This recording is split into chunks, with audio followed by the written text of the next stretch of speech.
शहर की चकाचौंध से कोसों दूर मिर्जापुर के एक वीरान गांव में दो भाइयों रोहन और अमित को अपने पुरखों की सदियों पुरानी हवेली विरासत में मिली थी। धूल और समय की परतों से ढकी वह हवेली अब एक भयावह खंडहर में तब्दील हो चुकी थी। उसे बेचने के इरादे से वे गांव पहुंचे, यह सोचकर कि पहले उसकी साफ सफाई करेंगे। हवेली का पिछला हिस्सा तो जंगली झाड़ियों और बेलों से इतना घिरा था कि उसके पीछे क्या रहस्य छिपा है, यह जानना लगभग नामुमकिन था। सफाई करते हुए उनकी नजर झाड़ियों के बीच छिपे एक पुराने गहरे कुएं पर पड़ी। उसकी पथरीली दीवारों पर काई की हरी चादर बिछी थी और मुंह पर जंग लगी लोहे की सलाखें पड़ी थीं। जैसे ही उन्होंने कुएं के पास से झाड़ियां हटाईं, एक बर्फीली हवा का झोंका आया जिसने वातावरण में एक अनकही सिहरन घोल दी। अमित, स्वभाव से ज्यादा संवेदनशील, को तुरंत एक गहरी बेचैनी महसूस हुई, जबकि रोहन ने इसे केवल पुरानी जगह का वहम मानकर नजरअंदाज कर दिया। आने वाले कुछ दिनों में कुएं की सफाई के साथ साथ अजीबोगरीब घटनाएं भी बढ़ने लगी। कभी हवा में बेजान फुसफुसाहटें तैरने लगती, जैसे कोई अनदेखी परछाई उनके कानों में कुछ कह रही हो। कभी उन्हें महसूस होता कि कोई अदृश्य आंखें लगातार उन पर टकटकी लगाए हुए हैं। दिन के समय भी कुएं के पास एक अजीब सी ठंडक और मनहूस खामोशी छाई रहती। अमित की घबराहट बढ़ती जा रही थी, मगर रोहन अभी भी हर चीज को कोरा वहम मान रहा था। एक भयावह रात, जब गांव गहरी नींद में डूबा था, अमित अचानक नींद से जाग उठा। कुएं की दिशा से एक दिल दहला देने वाली चीख गूंजी थी, मानो कोई आत्मा गहरे दर्द में तड़प रही हो। डर के मारे कांपते हुए उसने खिड़की से बाहर झांका, पर अंधेरे के सिवा कुछ नजर न आया। उसने तुरंत रोहन को जगाकर पूरी घटना बताई। रोहन ने उसे शांत करते हुए कहा कि यह सिर्फ उसका डर या किसी जंगली जानवर की आवाज होगी, लेकिन अमित जानता था कि यह कुछ और था, कहीं ज्यादा भयानक।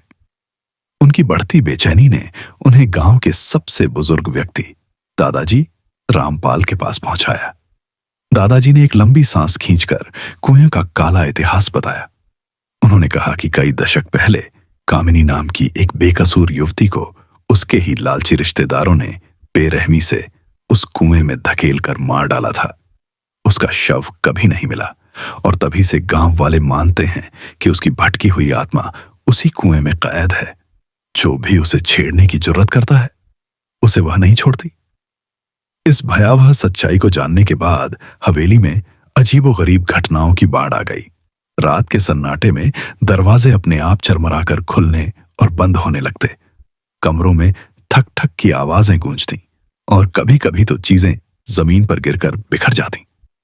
रोहन, जो अब तक इन सबको अंधविश्वास मानता था, उसने भी अपनी आंखों से दीवारों पर तेजी से सरकती हुई काली परछाइयों को देखा। हवेली का हर कोना अब डर और निराशा से भर चुका था। अमित की मानसिक दशा दिन ब दिन बदतर होती जा रही थी। उसे हर रात कामिनी के भयानक सपने आते, जिसमें वह कुएं की अथाह गहराइयों से चीख चीख कर मदद मांग रही होती। वह कुएं की ओर एक अजीब सा अनैच्छिक खिंचाव महसूस करने लगा था, मानो कोई अदृश्य शक्ति उसे लगातार अपनी ओर खींच रही हो।